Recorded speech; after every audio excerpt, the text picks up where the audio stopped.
Hello, today we're going to take a look at Crypto Raiders, get you caught up if you are just discovering this game. My characters are pretty much caught up to where most people are in the game, so you have a good idea of what's ahead of you.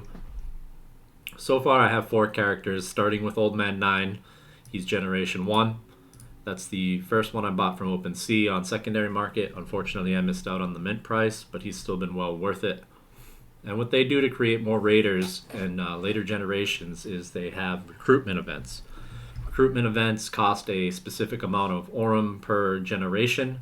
Generation 1 and earlier generations will get discounts compared to the later generations to recruit additional allies. So you heard me say 4 and you only see 3. Well, that's because I sent my 4th out on a quest which just dropped today. So right now, he will gather Grimweed every 8 hours or so. And we'll bring that total up as well as Herbalism XP. And when I end the quest and return home, I believe it takes 25% of the time for however long he was out. So he's busy doing that. And he's Generation 2. So he was the first one I made in the recruitment event from Old Man 9. And then in the second recruitment event, I was able to use both of those and create Generation 3s. And with the upcoming recruitment event, all 4 of them will once again be able to recruit. Each character can recruit 1 time per event. So then I will have 4, and they will come back as Generation 4. The other thing you have is a stash right here, where you're able to purchase additional dungeon keys, which we'll get into, and a stat reset item, which we can also get into. The stats are right here. It's your basic strength, intelligence, and agility builds. Those are pretty much your primary stats. If you have overlapping increases like health or damage for attacks, it is going to pick your highest one. So, for example, I have 32 strength and 10 intelligence, so I'm only gaining health bonuses and damage bonuses from the 32 strength as it's my higher one. So I'm kind of waiting to reset this intelligence. The inventory real quick, you can ignore, well, you don't have to ignore, but this build window and these arrows, whether it's up or down for an upgrade or downgrade, that's all part of a browser extension that I'm using. I would advise people to do your own research, of course, and be very careful using browser extensions when you're involving yourself with crypto. You want to make sure that's secure and it doesn't make your crypto go bye-bye. With that said, I am using it, so we can take a look at my Nutcracker. My gold Santa suit and my stone skin spell rune is what my character has equipped. The Nutcracker and the gold Santa suit came from the limited time Christmas dungeon that just went away last week. So it's some pretty statted items when you see the 20 strength on each of these, as well as some other stats. So we'll go ahead and show you what a dungeon raid looks like. But first I want to point out these have key costs. You get 5 missions per week that do not use keys. I already used some of them up, that's why those don't say 5.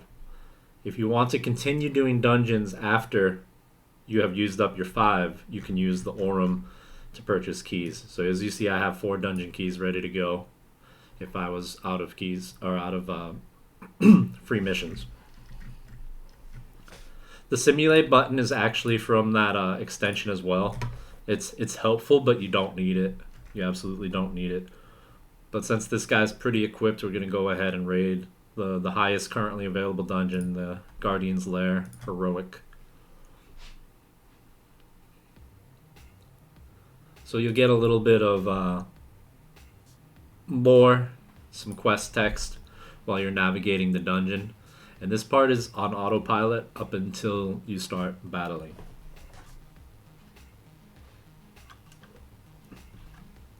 I'll take the chance to say that they are working on skill trees.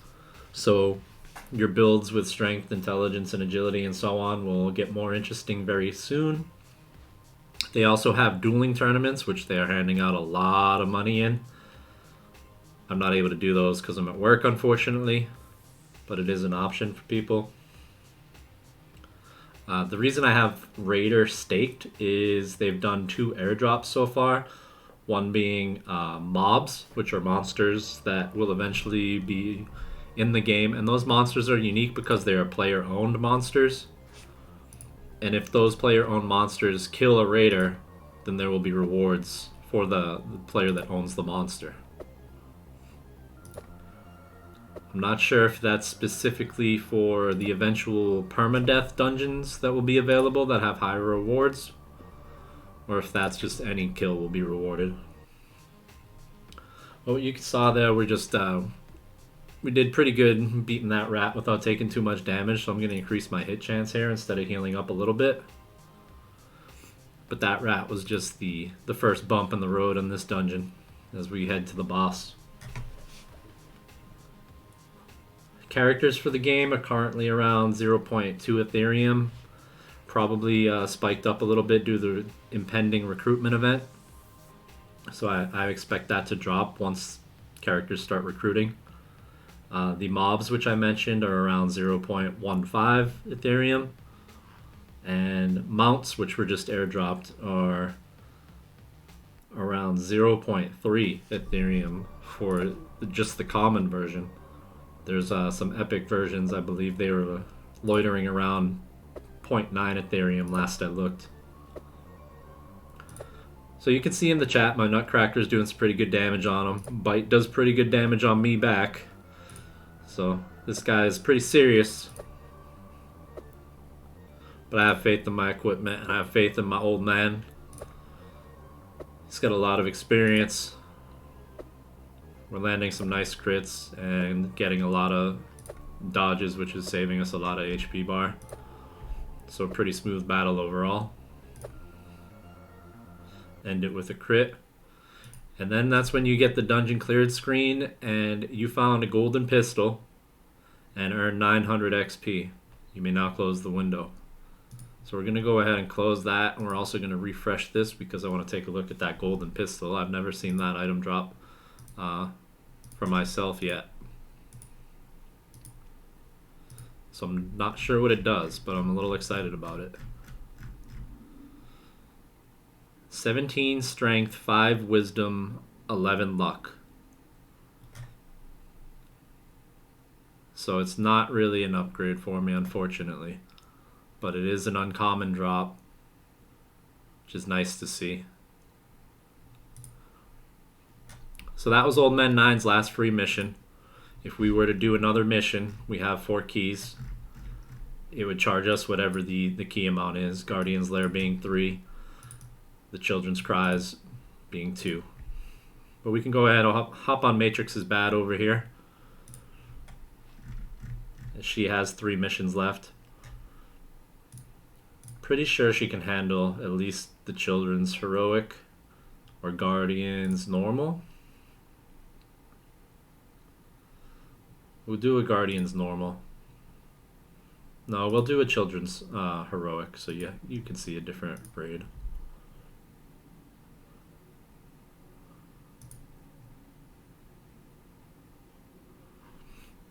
One of the reasons I'm hyped on this project is because it's only been going, I think I started staking Raider probably late July. But in those few months, it's only been out a few months. They've done 2 airdrops to Raider stakers, which have been significant amount of ETH if you decided to sell. And the items, they seem very useful if you decided to hold. They've also updated the game frequently, which I like to see. I don't like holding assets in a game that's taking a year, 2 years to develop. They're not communicating that much.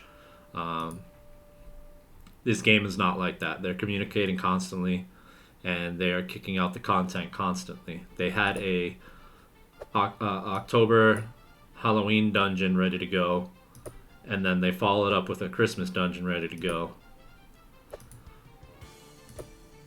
So they're moving quickly, and that's what I like to see. I'm not even going to bother using my... I guess I can just use it. My blind rune, which just reduces their hit chance for 2 turns. He hit me anyway. Wasn't really worth it. I kind of just gave up my attack on that turn. So we got a Pig Skinner and 650 XP.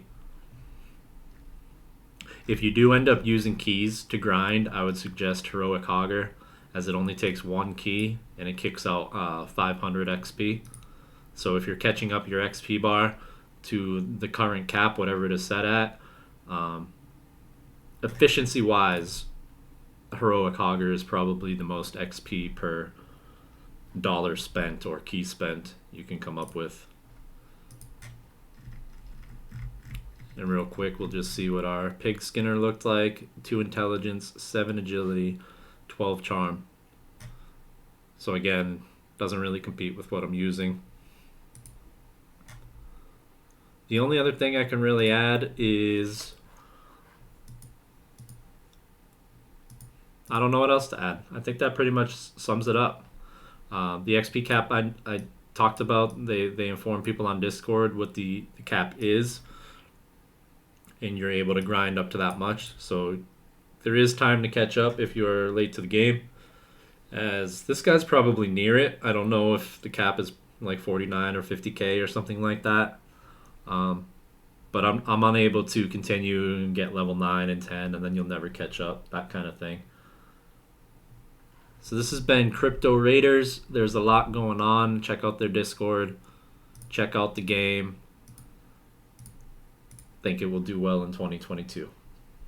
Thanks for watching.